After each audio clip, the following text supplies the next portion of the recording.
world does not end in a scream, it ends in a hush. It is the twilight hour, that liminal, velvet-draped sliver of existence between the frenetic demands of the day and the surrender of deep sleep. In this fragile space, the heavy curtains of the conscious mind begin to draw shut. The clamor of ambition, the sharp edges of analytical thought, and the relentless ticking of the clock grow faint, like the retreating tide. Imagine yourself standing before a grand obsidian gate. Behind this gate lies a vast, infinite garden, lush with the flora of your own potential. For years, you have stood on the outside, frantically beating against the iron bars, demanding that the gate open. You have offered it your logic, your desperate prayers, and your exhaustive research, yet the gate remains sealed. Why?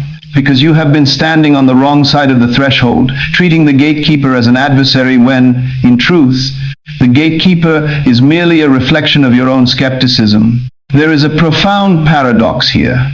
The very faculties you prize, your reason, your critical assessment, your ability to stay grounded in reality, are the exact instruments ensuring that your desires remain locked away. The world you perceive is not the world as it is, but the world as you have instructed your mind to be. This is the moment of pattern interruption. The life you are currently living is merely an echo of a command you issued yesterday, or perhaps 10 years ago, delivered through the very consciousness that now insists you are stuck. You are the architect of a prison you no longer wish to inhabit, and the key, heavy and cold, has been resting in your palm all along. To grasp the mechanics of this transformation, one must first dismantle the illusion of the self. Modern humanity suffers from the delusion of singularity, the belief that there is one I that thinks, feels, and acts. In reality, the architecture of the mind is bifurcated.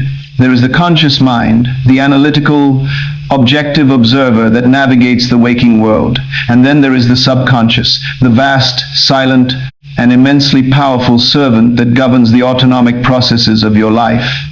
Why does the conscious mind fail so often when it attempts to manifest change? Because the conscious mind is the gatekeeper. Its evolutionary duty is to protect the status quo.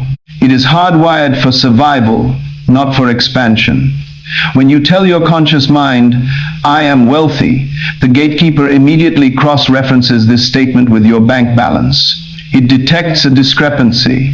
It labels the statement false, and it suppresses it, preventing the command from ever reaching the soil of the subconscious. This is the recursive loop of limitation. We use the tool, logic, that is designed to maintain the present, to try and build the future. How then do we circumvent this? The answer lies in bypassing the critical faculty altogether. The subconscious mind is indifferent to truth or falsehood, to fact or fiction. It is a biological mirror. It does not judge the quality of the seed. It simply demands a mandate.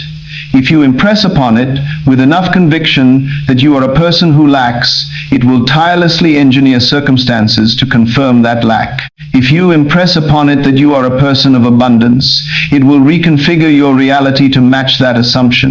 The difficulty is not in the subconscious's ability to act, it is in our inability to speak its language. The subconscious does not speak in the vocabulary of should, want, or try. It speaks in the absolute present tense syntax of is. To reach it, one must learn to slip past the gatekeeper when it is drowsy, disarmed, or distracted. Consider the story of Elena, a woman who had become a prisoner of her own architecture. For 5 years, her nights had been a landscape of jagged shadows and racing thoughts. She had consulted specialists who spoke of neurochemistry and circadian rhythms, and she had consumed tinctures that promised the balm of slumber. Yet, as soon as her head touched the pillow, the gatekeeper would awaken. "You are an insomniac," it would whisper. "You will lie here for hours. You are not a person who sleeps well."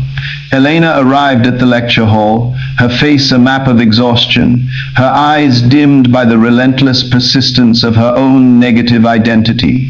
She argued with the inevitable. "These are just facts," she said, gesturing to the medical files tucked under her arm. "I am simply being realistic. It was here that the nature of reality was laid bare." "My dear," the voice replied, You are not being realistic, you are being creative.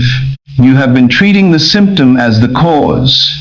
You have been programming your subconscious mind to keep you awake, and like the most loyal servant in the kingdom, your subconscious is doing exactly what you ordered. The remedy was not a pill, it was a shift in identity. That night, Elena was instructed to stop fighting the insomnia. She was told to cease the internal war. Instead, as she settled into bed, she was to bypass the rational mind, which would have argued that she was still awake, and enter the state of memory. She was to recall the sensation of having already enjoyed a deep, restorative sleep. She was to inhabit the feeling of the morning sun hitting her eyelids, the feeling of her limbs being heavy and rested, the phantom sensation of a night already past. She did not imagine the future, she remembered the present as if the night had already occurred. She trickled these impressions into the subconscious, beneath the threshold of the gatekeeper's vigilance. Within a week, the chemistry of her mind surrendered. The patterns of her biology were rewritten. Elena had not cured an illness, she had dismantled a self-concept. The reality of her nights changed because the instructions she gave her subconscious had changed. She moved from the identity of the sufferer to the identity of the rested, and the world had no choice but to align with that shift. To embody this truth today, you must accept that your current circumstances are merely the echo of past impressions. If you find yourself frustrated by your reality, stop trying to change the reality directly. That is akin to trying to change your reflection by scrubbing the surface of the mirror. It is an exercise in futility. Instead, turn your gaze inward.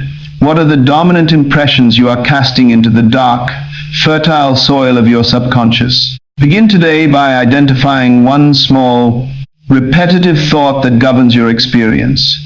A thought of limitation, of not enough, or of cannot. As you prepare for sleep tonight, do not use that time for worry. Instead, practice the art of the memory of the future.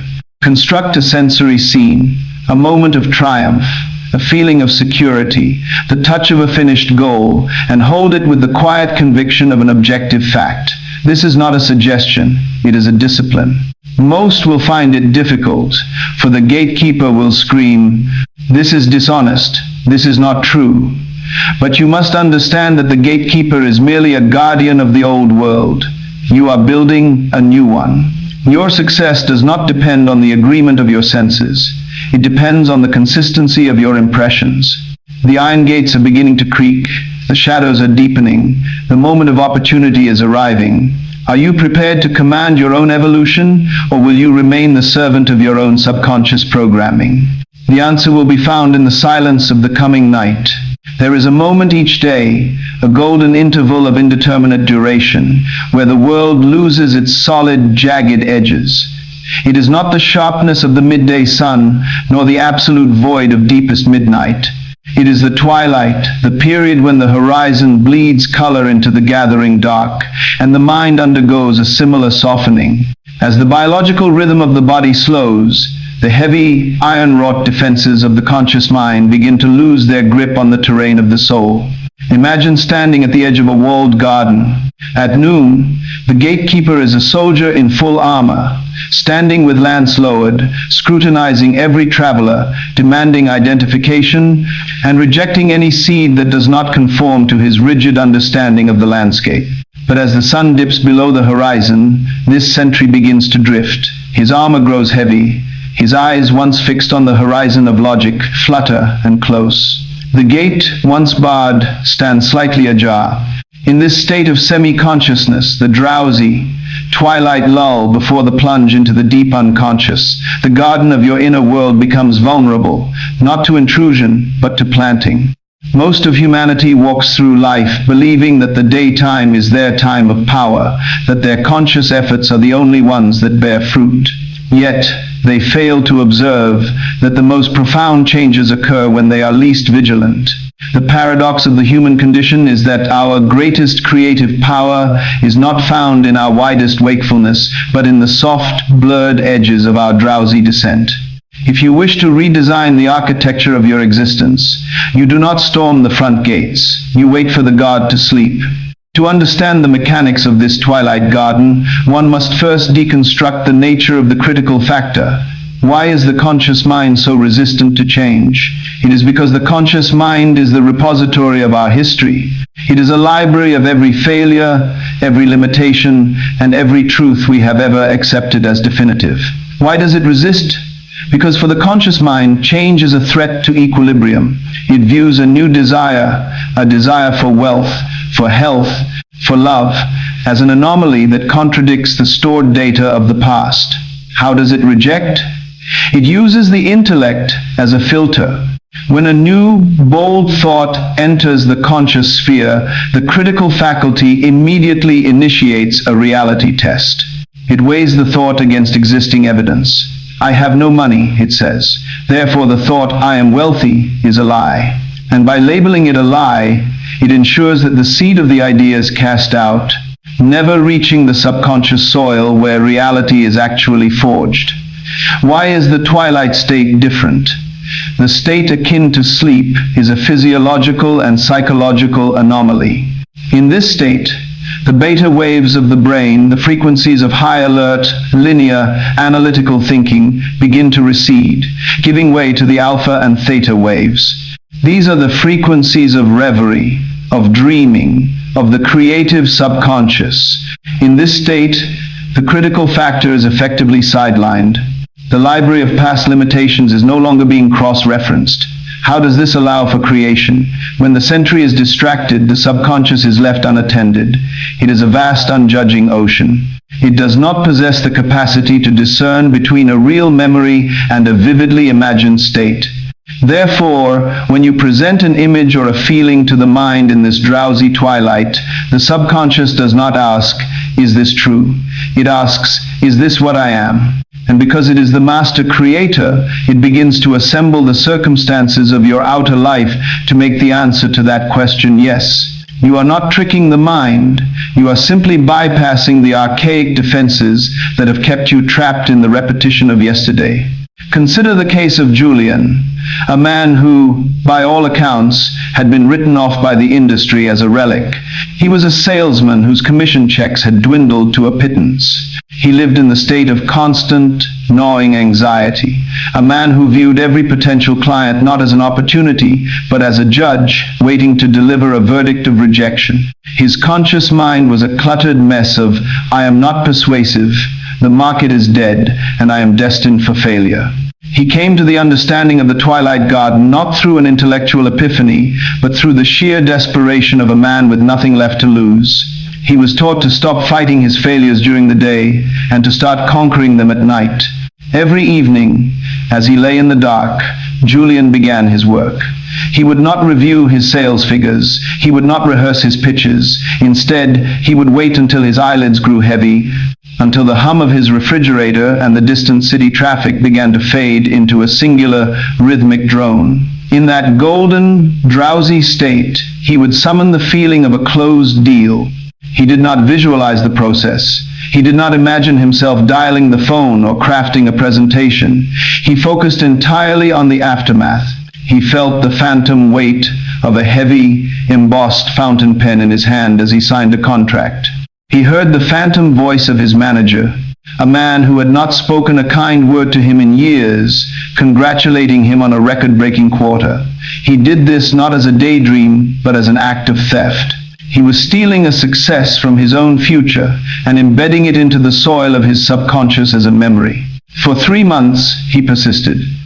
The days remained difficult. The rejections still arrived in the mail. But his internal architecture was shifting. One Tuesday, during a routine call, his tone shifted. It was no longer the voice of a man begging for a sale. It was the voice of a man who already possessed the commission. He spoke with the cadence of an elite performer. The client, sensing the shift, did not even ask for the terms. He simply agreed. Julian had bypassed the gatekeeper, and in doing so, he had become the force that commanded his own fortune. To integrate this principle today, you must treat the moments before sleep as the most sacred appointment of your life. Do not squander them on the review of the day's shortcomings or the anticipation of tomorrow's anxieties. That is the time of the gatekeeper, And if you hand the keys to him, he will ensure the same cycle repeats itself. Instead, tonight prepare your sanctuary. Let the body be still, let the breath slow, and descend into that twilight region. Do not strive to force an image. Let it arise in the softness of your drowsiness. Choose one single potent feeling, a feeling of having already arrived at your desire. Hold that feeling as you drift. If your mind wanders to the problems of the day, gently, without judgment, pull it back to the feeling of the already accomplished. This is the alchemy of the soul. By planting these seeds in the dark, you ensure that they are nourished by the subconscious, which works without rest or doubt. You are no longer a person waiting for the world to change. You are the one deciding what the world will become. The garden is waiting. The gate is unguarded. The seeds you plant tonight will dictate the harvest of your life. The question is no longer whether it is possible to change, but what you are going to choose to plant tonight when no one is watching. The bridge is crossed. The next landscape awaits. Picture a grand, velvet-draped theater. You sit in the plush, darkened balcony, peering down at a stage illuminated by a single golden spotlight. Upon that stage plays a performance of your own life, the promotion you desire, the home you long for, the relationship that currently eludes your grasp. You watch with bated breath, studying every detail, admiring the lighting, tracing the movements of the actors who resemble you. You clap, you weep, you analyze the performance, and you leave the theater feeling inspired. Yet somehow, nothing in your external world has shifted. This is the central irony of human desire. We spend our lives as spectators of our own potential. We treat our dreams like films, viewing them from the safety of the balcony, observing the success of a version of ourselves that remains perpetually trapped behind a screen. But observe the paradox. A man cannot walk to the end of a movie screen and step into the picture. No matter how vividly he observes the projection, the light remains merely light, and the images remain shadows. The theater is full of people watching themselves succeed from a distance, waiting for the plot of their lives to change, yet they remain tethered to the seats of observation. They are trapped in the state of imagining of a psychological distance that acts as an impenetrable glass wall between the observer and the reality they seek. They observe the destination, but they do not reside within it. They analyze the symptoms of success, yet they lack the vital spark of possession. To manifest, one must vacate the balcony. One must descend into the stage, step into the spotlight, and become the very heartbeat of the performance. To dismantle this spectator trap, we must engage in a rigorous inquiry into the nature of identity and perception. Why do we default to the balcony? Because of a deeply ingrained fear of the void. To imagine of something is to acknowledge that it is separate from us. It is a protective, analytical stance. By observing our desire as an external object, a thing to be acquired, we keep it at arm's length. If we fail to manifest it, the blow to the ego is softened because we were only observers of the possibility. It is the ego's way of maintaining safety through detachment. How does this detachment sabotage the creative process? The subconscious mind is literal. It does not speak the language of I want, for wanting implies a state of lack. If you repeatedly imagine your desire as something you are looking at, your subconscious receives a singular, unshakable command. Maintain the separation. It understands your state of mind to be that of an observer, a seeker, a person who is currently without. And so, with tireless efficiency, it provides you with more evidence of not having. You are essentially asking the subconscious to keep you in the seat of the observer forever. What is the alternative? The shift from imagining of to imagining from. This requires a recursive leap into the first-person experience. You must stop visualizing yourself as a character in a story, and instead collapse the distance between the subject, the I, and the object, the desire. How does one achieve this? It requires the abandonment of sight and the cultivation of sensation. When you imagine from, you are not seeing yourself, you are seeing through your own eyes. You are not listening to the sound of your own voice, you are feeling the vibration in your own chest. You are not admiring the home you want, You are feeling the texture of the wall beneath your fingertips. You are not watching a marriage ceremony. You are feeling the weight of the gold band upon your finger. This is the difference between reading a travel guide to a distant land and the act of standing in the sun of that land yourself. In the former, you are a tourist. In the latter, you are a resident. The subconscious only accepts residency as the truth of your being. Consider the story of Clara, a woman who spent years visualizing a grand, idealized romance. Her nights were spent in a state of high-intensity visualization. She would picture a wedding, the white lace of her dress, the cascading flowers, the smiling faces of guests. She imagined the man a silhouette of perfection standing at the altar. She spent years refining these mental images, painting every detail with the brush of her desire. Yet, as the years drifted by, she remained alone. Her life was a stagnant pool of waiting. When she sought counsel, she was told the truth that shattered her illusion. Clara, you are the most dedicated spectator of your own wedding, but you have never been the bride. She was shocked. But I visualize it every single day. I see every detail. Yes, the master replied, you see it out there. You have built a beautiful movie for yourself, and you are cheering for the woman on the screen. But you have never once felt the weight of the ring on your finger. You have never felt the pulse of your partner's hand in yours while you are lying in the silence of your own bed. You are imagining of the wedding. You need to imagine from the marriage. That night, Clara changed her practice. She stopped building the grand, sweeping sets of a visual wedding. Instead, she laid in the dark and felt the presence of a partner beside her. She felt the slight indentation in the mattress where he lay. She held her left hand in her right, imagining the cool, solid weight of a band of gold. She didn't see him. She felt the reality of his existence.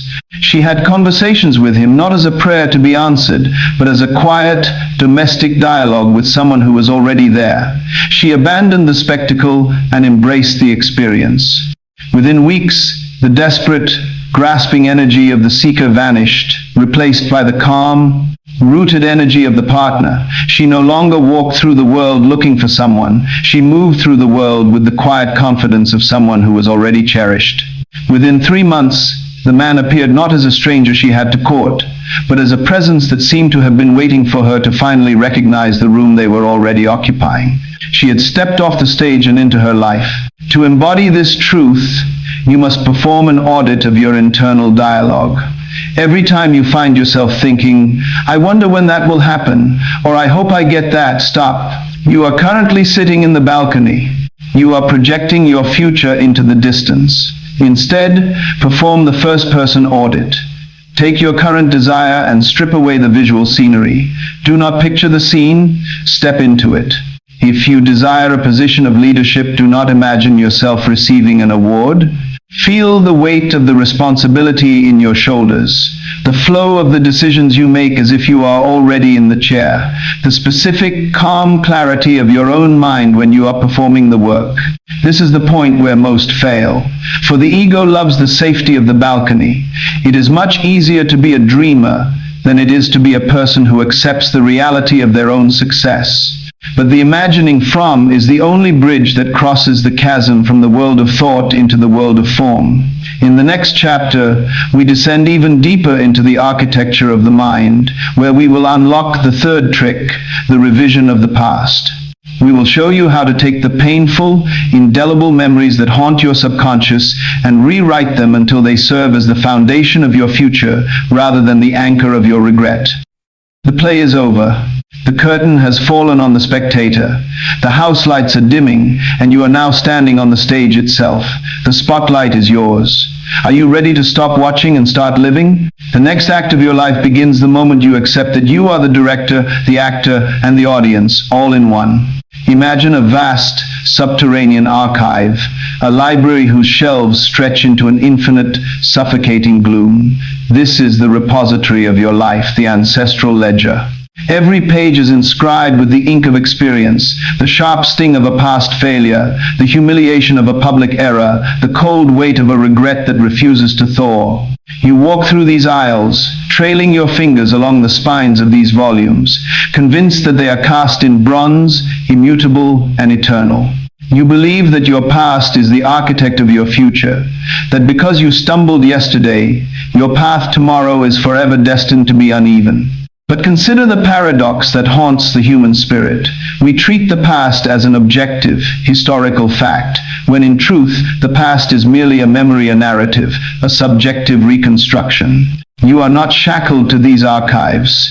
You are their librarian. And yet, you have allowed the contents of these books to dictate the script of your life without ever questioning who wrote them. What if the ink were not permanent?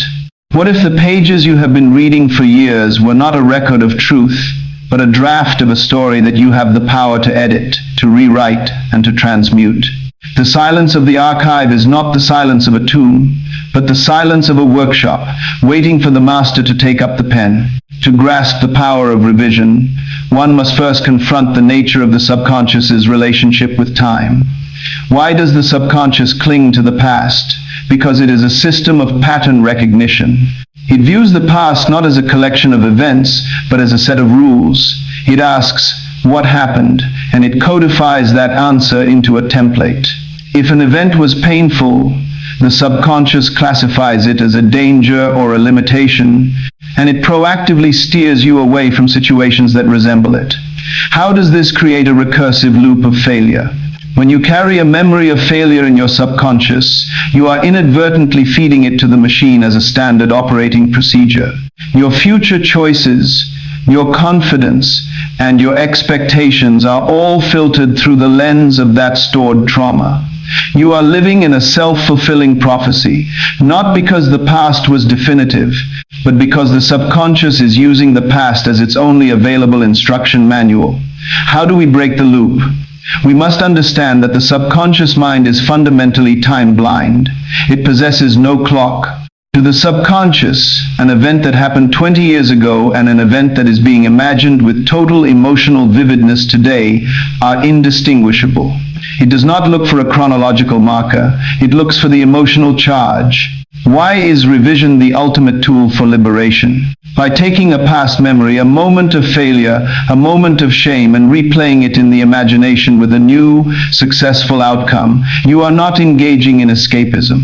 You are re-indexing your database. You are providing the subconscious with a new template for success. When you consistently impress upon the subconscious a revised version of a memory, the old, painful version begins to lose its dominance. The old pattern is overwritten. You are changing the fundamental logic of your own history, and in doing so, you are forcing the future to diverge from the path of your past. You are, in essence, pruning the roots of the tree so that the fruit of the coming season must be different from the fruit of the last. Consider the life of Elias, a man of immense talent who had been reduced to a shadow of himself by a singular, catastrophic event. Years prior, Elias had been tasked with delivering a seminal presentation to a board of directors that would have secured his legacy. He had stumbled. He had frozen in the silence, his words vanishing, his confidence shattering before the gaze of his peers. That singular fact had become the bedrock of his self-concept. He walked through his world like a ghost, haunted by the ghost of the man who had failed on that stage. The past is a finished painting, Elias would say with a sigh, staring at his hands. The ink is dry. The colors are set. He was instructed otherwise. The painting is only finished because you refuse to pick up the brush, the master said. Your subconscious is not guarding a historical truth. It is protecting a recurring trauma. You are not trying to change what happened in the room. You are trying to change what happened in you. Elias was tasked with a nightly ritual. He would return to the room of his shame in the quiet of his own mind. He would sit in the chair of his imagination, feeling the weight of the suit, the glare of the lights, and the heavy, thick air of expectation. But this time, he would not allow the silence to take him. Instead, he would pause the film at the point of his descent. He would take a deep, slow breath, feel the phantom surge of poise, and re-speak his words not as a stammering boy, but as an authority. He would feel the shift in the room, the collective nod of the directors, the vibrant resonance of his own voice filling the space. He would repeat this scene, the successful scene, with such ferocity of feeling that it eventually felt more real than the original memory of the fumble. He did this for 14 nights. He did not ask for the board of directors to change. He did not ask for the world to apologize. He simply changed the record in his own mind. On the 15th day, he was called for a second chance, a high-stakes negotiation he had once been deemed too brittle to handle. Elias walked into that room with the poise of a man who had already conquered the board. He spoke. He did not freeze. The success was not an accident. It was the inevitable output of a mind that had been reprogrammed. He had effectively lobotomized his own history. To embody this truth today, you must identify the anchors in your personal history. What is the memory that, when you recall it, causes your stomach to knot or your confidence to dim? This is not a memory of truth. It is a memory of a limitation that you have agreed to carry. Begin your revision by choosing one such anchor. Tonight, as you drift into the twilight state, do not revisit the event to analyze it. Do not attempt to process the pain. Instead, approach the memory as a script that requires an edit. Walk into that scene in your mind's eye, and with the authority of the director, yell "cut" and reset the action. Play the scene again, but this time, perform it exactly as you wish you had. Experience the success as if it were the only version that ever occurred. Feel the relief, the pride, the victory. If you are ready to stop letting your past dictate your potential, leave a like on this video to solidify your intention to rewrite your own history. Do not let the logic of the conscious mind deter you. The gatekeeper will cry out that you are denying reality. You are not denying reality. You are selecting a more potent, more fertile reality to serve as the foundation for your future. The past is only as powerful as your current insistence that it remains true. Subscribe to this channel and turn on all notifications.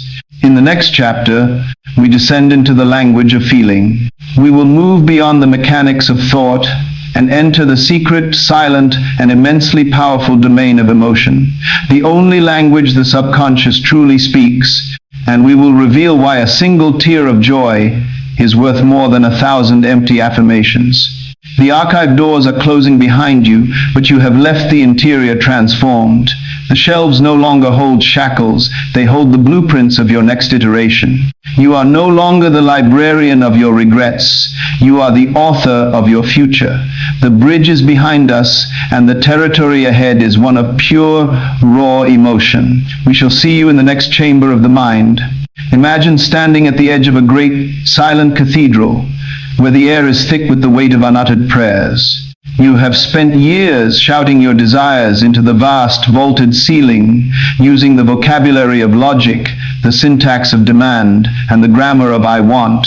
You have brought with you reams of written lists, affirmations, and blueprints for your future, pinning them to the doors of the sanctuary, waiting for the universe to listen. Yet, the cathedral remains profoundly silent. The architect of this space does not hear the words. They bounce off the stone walls like pebbles thrown into a canyon, unheard and unacknowledged.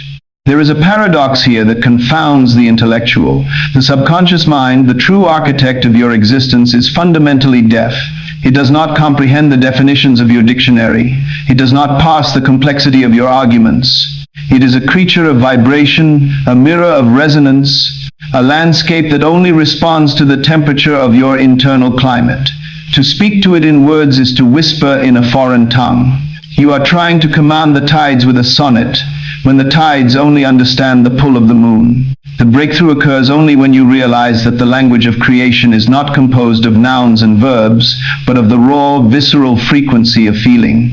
To master the language of the subconscious, one must first abandon the tyranny of the intellect. Why is the conscious mind obsessed with words? Because words are the tools of social regulation, logic, and the categorization of the external world. We are taught from birth that to name a thing is to possess it. But the subconscious is pre-linguistic. It is the ancient, primitive engine of the soul. How does it process input?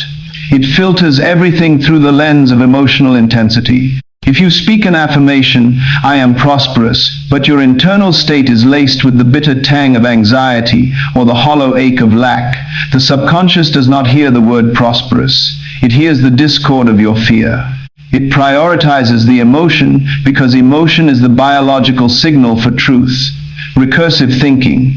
We ask, why does the subconscious prioritize feeling over thought? Because feeling is the primitive ancestor of action.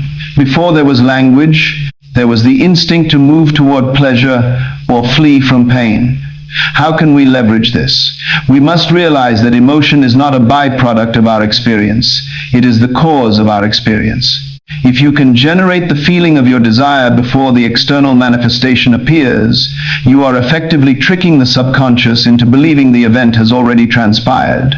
Why do we fail? Because we fall into the trap of waiting for the feeling. We say, "I will feel joyful when the money arrives." We have inverted the sequence. The subconscious requires the feeling of the end to generate the event of the beginning. It is a recursive feedback loop. You provide the frequency, and the subconscious, bound by its own biological mandate, must construct a reality that matches that frequency. It is not magic. It is the fundamental law of sympathetic resonance. If you vibrate at the frequency of lack, you pull the circumstances of lack toward you. If you vibrate at the frequency of fulfillment, the reality you seek is not approaching you. It is already here, hidden behind the veil of your own emotional static. Consider the life of Julianne, a woman who had spent years in the desert of unfulfilled longing. Her goal was a home, not merely a structure of wood and stone, but a sanctuary of profound peace and security. She had filled notebooks with descriptions of high ceilings and sun-drenched rooms. She had practiced visualization, meticulously tracing the floor plans in her mind's eye. She was a master of detail, a scholar of her own desire. Yet, she remained in her cramped, echoing apartment, her life defined by the persistent, gnawing anxiety of not yet. Her error was not in her vision, it was in her grammar. She was speaking to her subconscious in the language of longing. Each time she visualized, she felt a subtle, piercing hunger. That hunger, though she tried to mask it with hope, was the message she was sending to her inner servant, and the servant, faithful as always, was providing her with more situations that required longing, more delayed payments, more cramped quarters, more waiting. The shift came when she was told, "You are attempting to water a garden with a dry sponge. You must stop trying to describe the house and start feeling the security of having it." That evening, she ceased her lists. She stopped the intellectual labor of manifesting. Instead, she sat in the center of her small room, closed her eyes, and searched for the feeling she associated with being home, the deep, anchored sense of relief that the struggle was over. She felt the phantom sensation of a key turning in a lock that felt like hers. She felt the calm, slow heartbeat of a person who has nowhere else to run to. It was not excitement. It was a profound, quiet satisfaction. At first, her conscious mind rebelled. "This is a lie. You are in a rented box." But she persisted. She fed the subconscious the feeling of arrival, day after day, regardless of the physical reality that surrounded her. She moved from the frequency of "I need" to the frequency of "I am home." 2 months later, through a bizarre sequence of events, a friend's sudden move, an inheritance of which she was unaware, a series of doors that opened as if they were waiting for her, she found herself in a home that surpassed her original blueprints. She had not tricked the universe. She had harmonized her internal frequency with the reality that was already waiting in the wings. To embody this truth, you must undergo an emotional audit. What are the dominant feelings that color your day? Are you operating from the frequency of urgency, impatience, or scarcity? If you are sending a direct command to your subconscious to deliver more of the same. Today, practice the frequency reset. Choose one primary desire and define the specific emotional state you would inhabit if that desire were already a realized fact. Is it relief? Is it confidence? Is it simple quiet joy. Stop trying to think your way into your goal. Instead, generate that emotion now. Feel it in your chest. Let it permeate your limbs. Do not wait for the outer world to trigger the emotion. Use the emotion to trigger the outer world. This is the hardest discipline, for the world will constantly try to pull you back into the frequency of its own noise. But remember, the noise is the past. The feeling is the future. The cathedral is no longer silent. It is vibrating with the frequency you are setting within your own heart. You have moved from the shouting of words to the power of the resonance. The bridge to the next chamber is cast in the light of absolute conviction. We shall meet you on the other side of the feeling. Imagine a traveler lost in a vast, trackless wilderness at the onset of a tempest. The sky is a bruised purple, and the horizon is devoured by swirling obsidian clouds.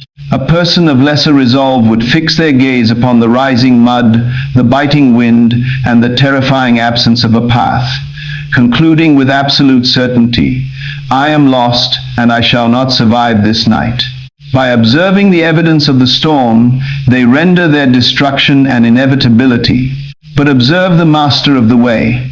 This individual stands in the exact same gale, yet their gaze is not leveled at the mud or the debris of the storm. Instead, their eyes are fixed upon a distant, unseen lighthouse that they assume to be there. They walk with the steady, rhythmic pace of one who is already walking toward the safety of the hearth. They do not react to the rain. They walk as if they are already dry, already sheltered, already home. The storm is objectively real, yet subjectively irrelevant. This is the central, breathtaking paradox of human agency. Our reality is not shaped by what we observe, but by the assumption we maintain in the face of that observation. You believe that your circumstances dictate your life, but the truth is far more radical. Your life is the physical manifestation of the assumptions you have held long enough for them to crystallize into fact. If you assume you are a victim of the tempest, you will be beaten by the wind. If you assume you are the master of your destination, the tempest becomes nothing more than the background noise of your arrival. You are not a creature of circumstance. You are a creature of assumption. To grasp the mechanics of the law of assumption, one must first dismantle the ego's reliance on evidentiary truth. We are conditioned to believe that we must see a thing to believe it. This is the logic of the scientist, the accountant, and the skeptic. But the logic of the creator is the inverse. One must assume the reality of a thing to see it manifest. Recursive thinking. Why does the conscious mind demand evidence? Because it is a slave to the past. It assumes that because the past has been a certain way, the future must be its continuation. It uses the past as a data set, and it views any assumption that contradicts that data as a lie. How does this trap us? By forcing us to operate as reactive agents. If you wait for the money to appear before you assume you are wealthy, you are forever chasing a shadow. The money will never arrive because your assumption is "I lack," and the subconscious will always provide the evidence of that lack. Why is the law of assumption the master key? Because the subconscious is a literal servant that operates in the present tense. When you assume a state, when you walk, talk, and think as if your desire is an accomplished fact, you are providing a new, high-priority command to the subconscious. The subconscious does not possess the capacity to argue with a persistent assumption. It is an echo chamber. It hears the frequency of your internal certainty, and it begins to scan the infinite threads of probability to find the circumstances that match that certainty. How does this work? It requires a fundamental shift in perception. You must understand that the evidence of your current life, your debt, your loneliness, your struggle is merely the exhaust of your past assumptions. It is the smoke of a fire that has already been extinguished. To change the fire, you must change the fuel.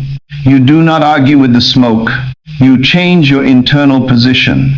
By assuming the state of your fulfilled desire, you are essentially pre-playing the end of your own story.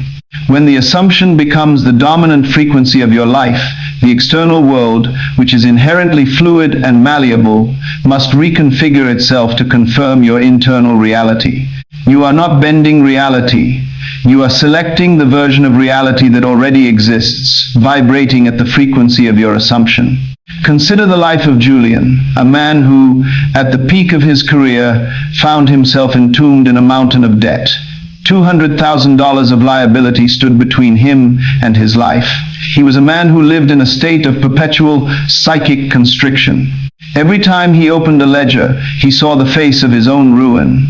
Every transaction was a painful reminder of his impotence.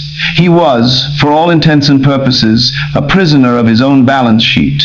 "I am a man in debt," he would repeat to himself, his voice thick with the gravity of his situation. "That is the fact. That is the truth."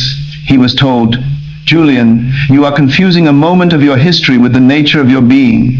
You are not a man in debt. You are a man whose current circumstances reflect a past assumption of limitation. If you assume that you are destined to be in debt, your subconscious will make sure you remain in debt. You are the one who is keeping the books of your own destruction." The task he was given was not to earn more money. That would have been an attempt to fix the effect while leaving the cause untouched. His task was to change his assumption. Every time he paid a bill, he was instructed to feel the satisfaction of being a man of abundant supply. When he checked his bank balance, he was to ignore the deficit and instead assume the sensation of being financially secure. It felt, at first, like a profound, sickening dishonesty. It felt like a betrayal of the facts. "How can I assume I am wealthy when the paper tells me I am broken?" he asked. "The paper is only the record of what you were," he was told. "You are the one who decides what you are." For 18 months, Julian held his assumption. He did not deny the existence of the bills. He simply refused to let them define his identity. He lived as a man of means, acting with the quiet, unhurried confidence of one who knows the supply is infinite. He did not struggle. He adjusted his internal posture. And then, the collapse of his debt occurred not through a single, miraculous lottery win, but through a cascade of synchronicities. A lost contact reached out with a partnership. An overlooked asset suddenly appreciated. A new path opened that he had been too panicked to see. He had not fought his way out of debt. He had assumed his way into freedom. To embody this truth today, you must identify your great assumption. What is the one truth you have been holding about your life that keeps you in a state of limitation? Is it "I am not enough"? "I am not worthy of love"? "I am destined to struggle"? Tonight, you will undergo a conscious shift. Take that limiting assumption and excise it. In its place, plant the antithesis. If you feel unworthy, assume the state of being deeply, profoundly loved. Do not look for the evidence. Your senses will only offer you the old world. Instead, walk through your day as if you are already the person who lives in that new reality. Make decisions as that person. Carry yourself with the weight of that truth. The world will not change for you, but it will change to you. It will mirror the assumption you persist in holding. Do not be discouraged if the external evidence remains the same for a time. The world is slow to catch up to the speed of the mind. Just as the shadow must follow the movement of the body, the external reality must eventually follow the shift in your assumption. The storm is still raging, but you are no longer the lost traveler. You are the architect of the lighthouse. You have assumed your destination, and the path is opening beneath your feet, step by certain step. We shall see you in the next chamber, where the internal becomes the external. Observe the master artisan at his workbench. He does not wait for the finished masterpiece to exist before he carries himself as a craftsman. He does not hold his chisel with the tremors of a novice, nor does he look upon the raw, uncarved marble with the uncertainty of a spectator. Even when the stone is cold, jagged, and devoid of form, he moves with the poise, the deliberate precision, and the inner calm of a man who already sees the finished work within the rock. His actions are not a reaction to the raw material. They are a manifestation of the vision that he has already accepted as his own. This is the great, overlooked secret of the soul's development. We have been taught to wait for the world to validate our worth, to wait for the promotion, the love, or the success before we dare to embody the attitude of the victor. But the paradox is this: the world is a mirror, not a fountain. It does not provide the state you seek. It reflects the state you already occupy. If you wait for the world to trigger your transformation, you will wait until the end of your days, for the world is merely an echo of your previous unrefined existence. To act as if is not to engage in the charade of deception. It is to perform an act of metaphysical alignment. It is to bridge the gap between the unseen reality and the material realm by inhabiting the identity of the future self in the present moment. You are not mimicking a life you do not have. You are practicing the lifestyle of the one you have already claimed. To understand the mechanics of acting as if, one must peer into the dark, churning waters of the subconscious. Why does the subconscious reward behavior over affirmation? Because behavior is the ultimate signal of identity. Words are fleeting, thoughts are transient, but action, the way you move, the way you stand, the way you interact with the world, is the bedrock of your reality. Recursive thinking. We ask, why does the conscious mind find this difficult? Because it is tethered to the evidence trap. The conscious mind observes your current surroundings and concludes that your behavior must be a reflection of those surroundings. If you are struggling, it demands that you act struggling. If you are lonely, it demands that you act lonely. It views the divergence between your environment and your behavior as a falsehood, a madness. How does this sabotage us? By forcing us into a feedback loop of stagnation. If you act as a person who lacks, you confirm your identity as a person who lacks, and the subconscious, that faithful, unthinking servant, responds by ensuring you continue to receive exactly what a lacking person would receive. Why is acting as if the solvent of this loop? Because the subconscious mind cannot perceive the difference between an action taken in response to an external reality and an action taken as an expression of an internal assumption. When you adopt the physical, emotional, and social signatures of your fulfilled desire, you are bypassing the gatekeeper entirely. You are literally tricking the machine into believing that the conditions of your life have already shifted.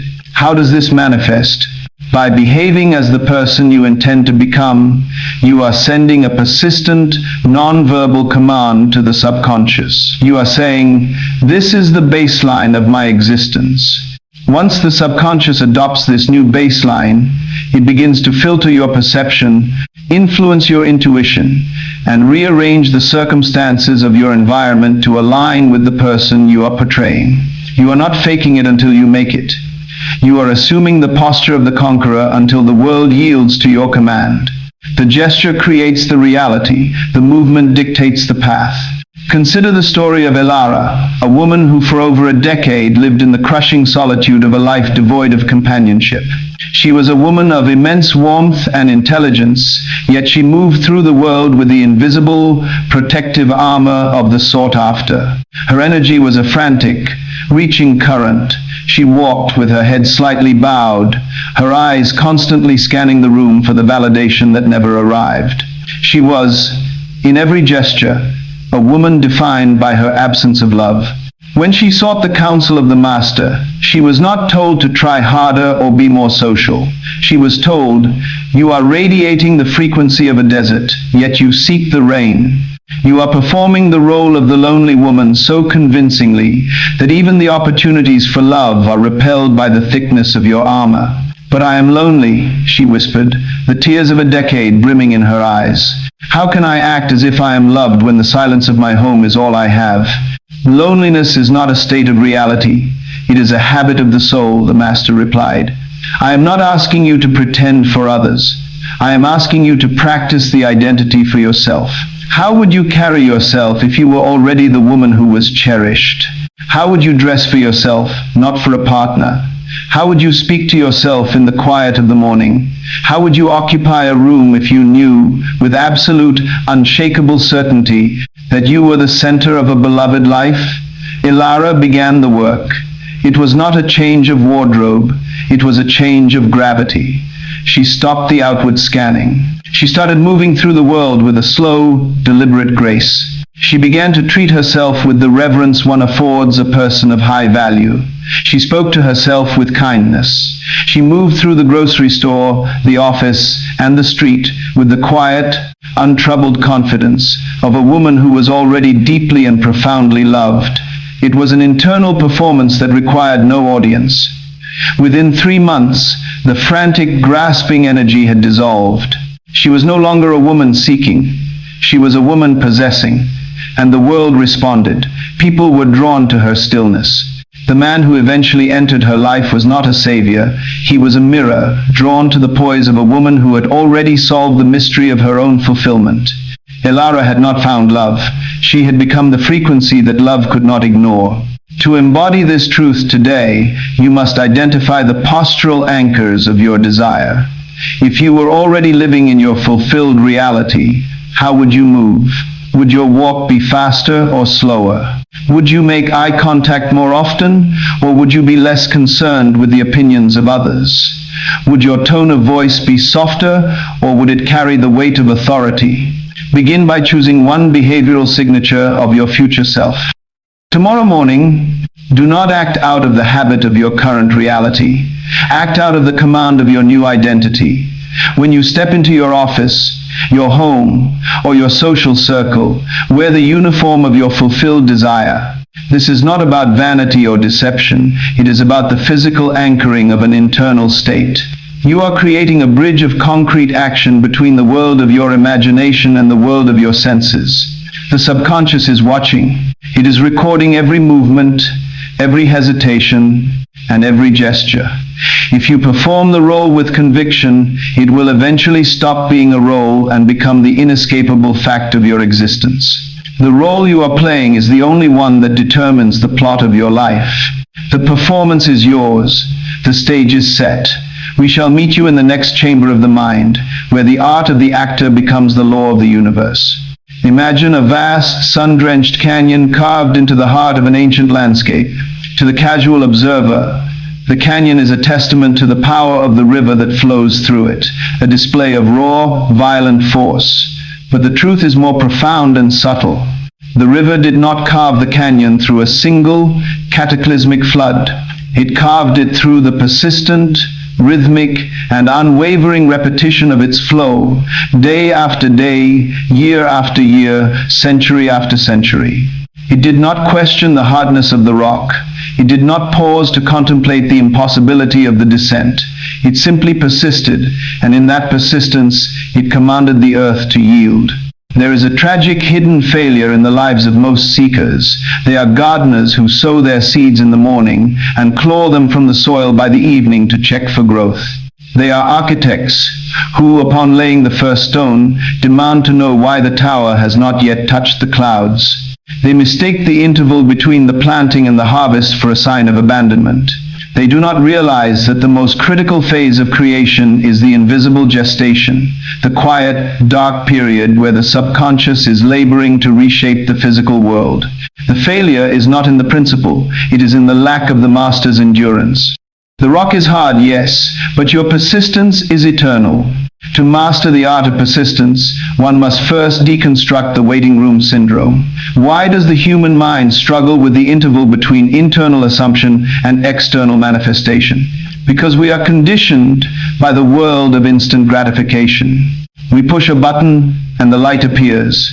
We touch a screen and the information is delivered. We have forgotten that the transformation of the subconscious is a biological and metaphysical process, not a mechanical one. Recursive thinking. We ask, why does the conscious mind constantly check for results? Because it is driven by the fear of being wrong.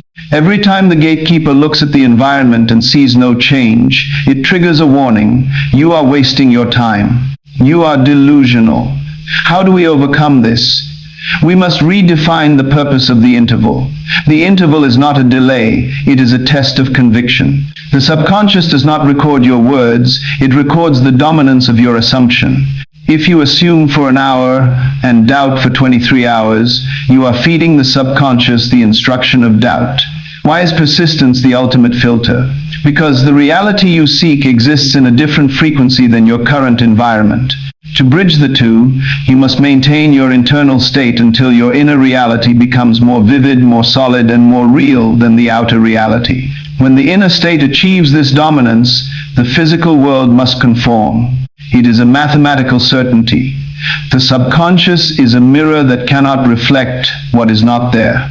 If you hold the image of your success with unyielding persistence, you are, in effect, forcing the mirror to eventually show that image. How does this change the nature of the struggle? By accepting that the period of silence, the waiting room, is actually the period of becoming. You are not waiting for the result. You are currently in the process of creating it. Persistence is the act of refusing to let the evidence of the past interfere with the authority of your vision. It is the refusal to blink. Consider the story of Julian, a writer whose desk was a graveyard of rejection slips. For 7 years, he had labored over a manuscript that the industry had declared unmarketable. His reality was defined by the silence of agents and the indifference of publishers. He lived in a room that smelled of old coffee and failed ambition.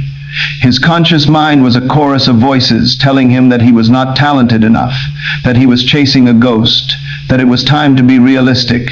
He came to the understanding of persistence not as a choice, but as a last resort. He was told, "Julian, you have been writing from the consciousness of a man trying to be successful. You must now write from the consciousness of a man who is already successful, and you must do so until the world has no choice but to recognize the truth of your claim."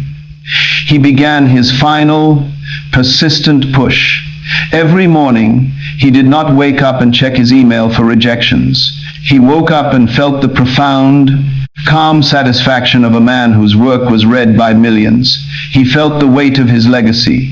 He felt the phantom touch of a physical book in his hand, the grain of the paper, the smell of the ink. He did not visualize the process of being published. He inhabited the result. For 8 months, the rejection slips continued to arrive. His friends advised him to move on. His bank account dwindled to nothing. The gatekeeper inside his head screamed that he was losing his mind. But Julian did not break the frequency. He lived in the state of the successful author so persistently that the external world, the rejections, the lack of money, the isolation, became a source of amusement rather than a source of pain. It was as if he were watching a movie that he knew was going to end with his victory, regardless of the current scene of conflict. Then, the shift happened, not as a gradual slope, but as a violent rupture. A minor editor, reading a manuscript that had been sitting on a forgotten pile, suddenly contacted him. That lead turned into an offer. That offer turned into a bidding war. Within a year, Julian was the voice of his generation. He had not forced the door open. He had persisted in the identity of the person who lived inside the room until the door could no longer remain closed. To embody this truth today, you must accept that you are currently in the gestation period.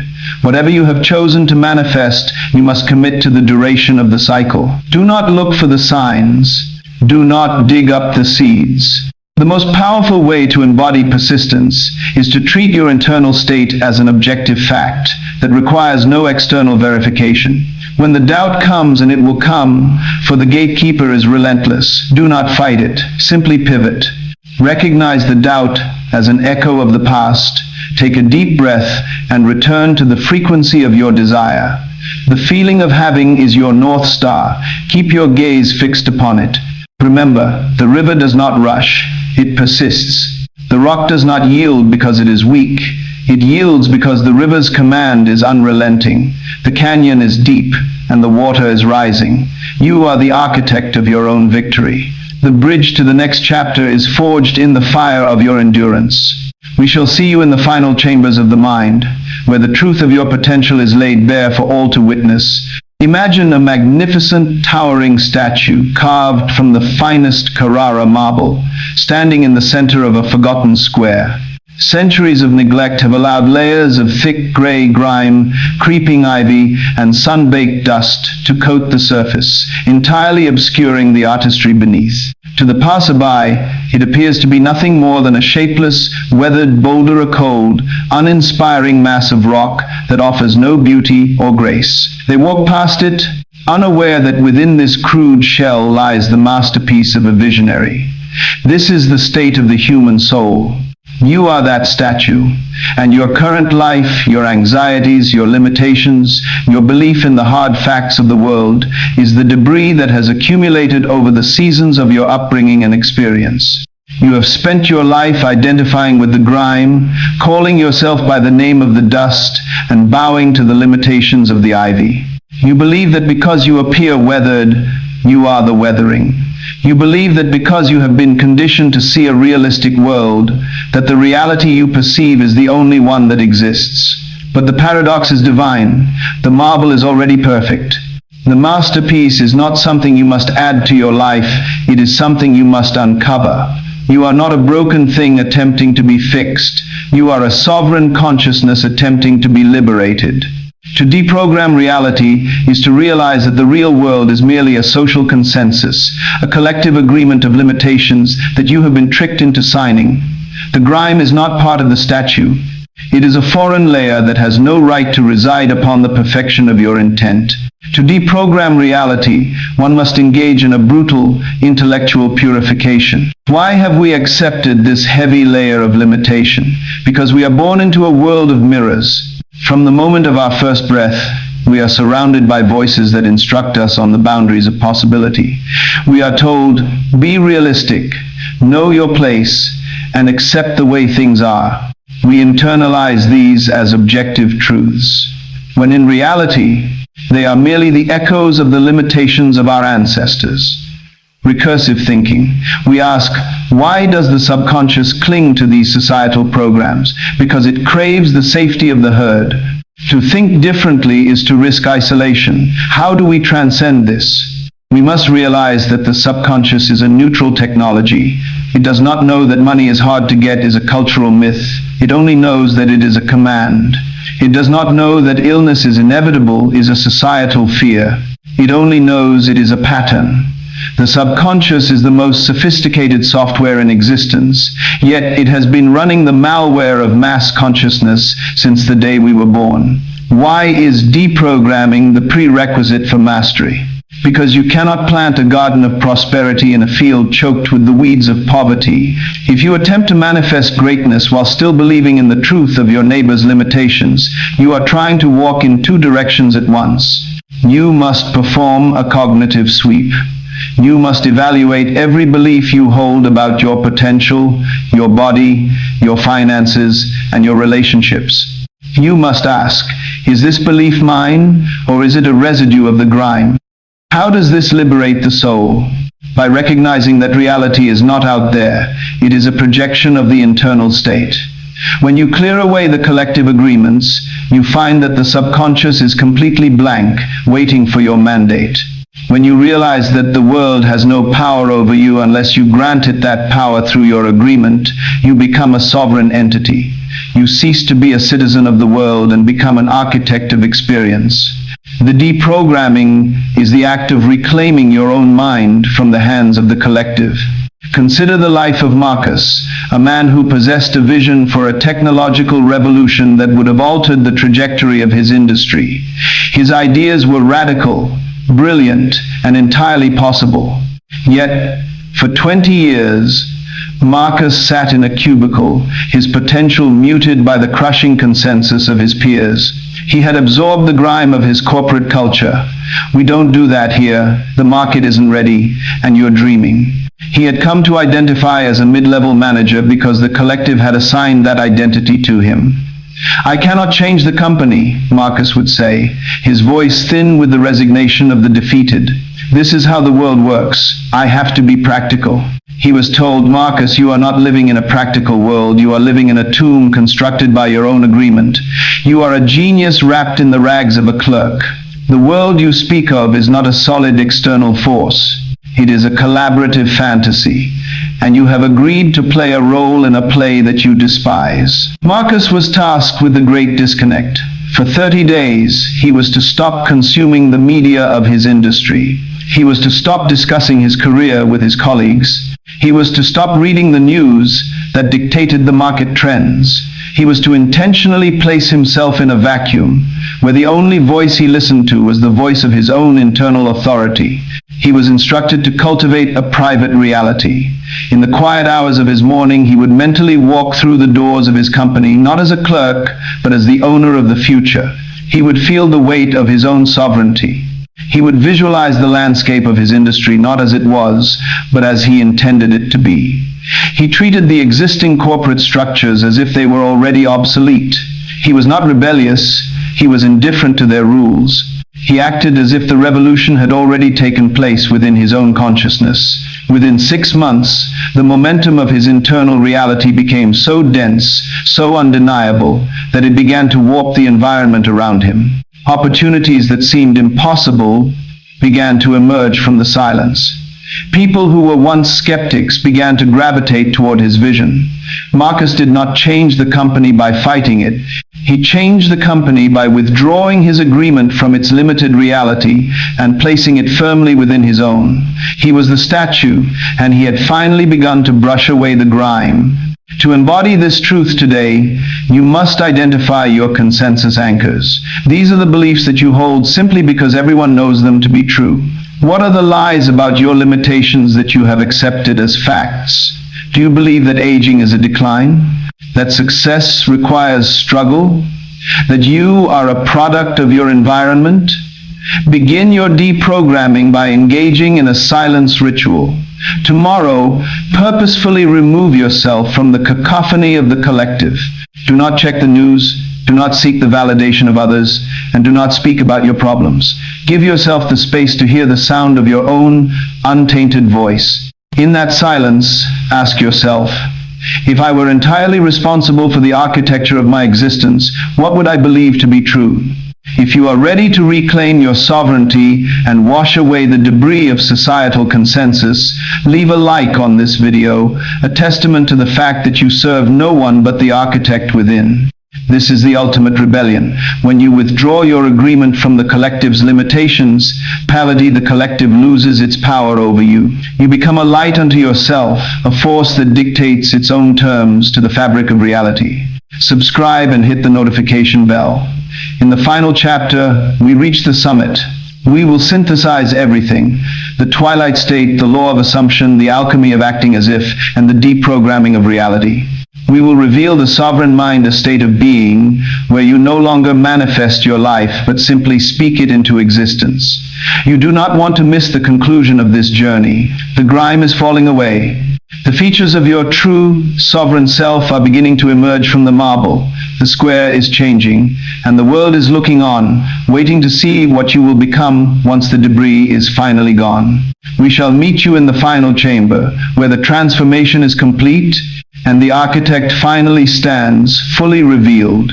Imagine you are standing upon the highest peak of a jagged, mist-shrouded mountain range at the precise moment of sunrise. Beneath you, the world is draped in a thick, opaque blanket of clouds, a vast white ocean that obscures every valley, every path, and every structure you once called home.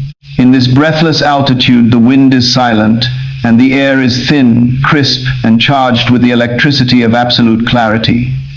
There is no longer a you that is separate from the horizon. There is only the vast, unfolding canvas of the dawn. Here lies the ultimate paradox of the awakened soul. To gain the world, you had to surrender the very belief that you were a player within it. Throughout our journey, we spoke of tricking the subconscious, of planting seeds, of revising the past, and of assuming the end. Yet, in this final, rarefied air, the truth reveals its final face. There was never a servant to be tricked, and there was never a gatekeeper to be bypassed. There was only the singular, undifferentiated consciousness of the self, dreaming the world into form. You are not a human being attempting to master a mechanical mind. You are the master, momentarily playing the role of the human to experience the exquisite friction of creation. The mountain you climbed was not a struggle to reach a destination. It was a process of shedding the illusions of the valleys. You have reached the summit of your own sovereignty. To attain the state of the sovereign mind, one must undergo the final, total deconstruction of the subject-object duality. Why do we feel separate from our desires? Because we have been operating under the illusion of time and space. We have believed that our dreams exist somewhere else or at some other time. This is the ultimate recursive lie of the ego. Recursive thinking. We ask, why does the ego demand this separation? Because without the concept of lacking or becoming, the ego has no reason to exist. The ego thrives on the journey, the search, and the drama of arrival. It loves to say, I am on the path. How do we break the spell of the ego? We must realize that the consciousness that perceives the desire is the same consciousness that fulfills it. There is no distance between the thinker and the thought. There is no gap between the observer and the observed. Why is sovereignty the end of manifestation? Because when you realize you are the creator, the concept of manifesting becomes obsolete. You do not ask the mirror to change. You move, and the reflection follows. Sovereignty is the recognition that the entire universe is a local phenomenon. It is a projection, a mental construct generated by your own consciousness. When you reside in the sovereign mind, you do not try to influence the subconscious. You occupy the throne of the architect. You issue decrees, and the fabric of reality, that fluid, malleable, and obedient field of probability, compresses and expands to accommodate your state of being. How does this change the nature of life? You stop reacting to the world's dictates. You stop asking for permission. You move from the frequency of I want to the frequency of I am. In this state, there is no effort, only expression. There is no struggle, only alignment. You understand that every event, every person, and every circumstance is simply a node in your own neural network. You are the source code of your own reality, and the code is written in the language of pure being. Consider the legend of the Emperor of the Void. He was a ruler of a vast golden empire, yet he was known to walk the streets of his capital in the rags of a beggar. His advisors often fretted, warning him of the dangers of the rabble, of the fragility of the economy, and of the looming threats from distant borders. They brought him maps of his empire, showing him the size of his lands and the scarcity of his resources. They expected him to be troubled. They expected him to act. But the emperor merely smiled, his eyes reflecting the vast, empty clarity of the sky. He did not look at the maps. He did not fret over the borders. He knew that the empire he walked through was not a solid territory of stone and gold. It was an extension of his own internal harmony. When his kingdom suffered from drought, he did not call for engineers. He went into his sanctuary, stilled his breath, and brought his mind to the state of absolute refreshing abundance. He felt the rain as if it were already soaking the fields. He felt the joy of his people as if the harvest were already overflowing. He was the emperor not because he commanded armies, but because he commanded his own consciousness. He understood that the drought was not a disaster to be fought. It was a ripple in the pond of his own mind. By correcting the ripple, the pond corrected itself. His kingdom prospered, not because of his taxes, but because of his state of being. He was the sovereign. He lived in a world where everything from the rising sun to the heartbeat of his lowest subject was a testament to his own internal equilibrium. He was never the ruler of an empire. He was the ruler of the self, and the world was simply the shadow he cast upon the earth. To embody the sovereign mind, you must abandon the final crutch, the belief that you need a technique. The techniques we have explored, the twilight state, the assumption, the feeling, the revision, were merely training wheels for a child learning to ride the bicycle of reality. The sovereign mind does not need training wheels. It simply is. Today, practice the decree of the now. In any moment of your day, when you feel the old habit of wanting or trying arise, pause. Bring your awareness to the center of your chest. Feel the immensity of the silence within you. From that silence, do not ask, do not pray, do not visualize. Simply declare. State your reality with the calm, absolute authority of one who knows that the universe is made of their own thought. This is how it is, you declare. And in that moment of absolute conviction, the universe acknowledges your sovereignty and moves into place. You are the architect, the actor, and the audience. The stage was never separate from you. The script was never written by another. You are the infinite, uncaused cause of all that you perceive. This is not the end of our work together.